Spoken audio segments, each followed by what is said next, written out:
Si l'on s'imagine que le corps humain est un chantier dont les protéines sont les briques, les glucides, eux, sont les ouvriers qui mettent la machine en œuvre.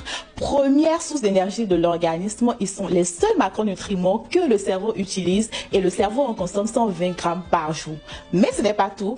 Outre leur rôle énergétique, ils entrent dans la composition de plusieurs tissus de l'organisme tels que le cartilage, le mucus, les acides nucléiques et dans la composition de toutes les cellules et molécules de notre corps. Aussi, en servant de réserve énergétique, ils vont permettre d'épailler les protéines qui sont indispensables à la structure du corps et ainsi de maintenir la masse musculaire. Mais alors, comment bien les choisir pour optimiser ces effets bénéfiques sur l'organisme? Bien choisir les glucides, c'est bien les connaître. Nous distinguons deux catégories de glucides, à savoir les glucides digestibles et les glucides non digestibles. Les glucides non digestibles sont les plus intéressants car ils présentent des rôles très importants dans l'organisme, à savoir la régulation du transit intestinal, l'intervention dans le mécanisme de satiété et de perte de poids parce qu'ils vont diminuer l'absorption et la digestion des nutriments. Ils jouent également un rôle préventif contre le cancer du côlon parce qu'ils vont diminuer le temps de contact avec certaines toxines du bol alimentaire avec la muqueuse intestinale et enfin ils équilibrent la flore intestinale et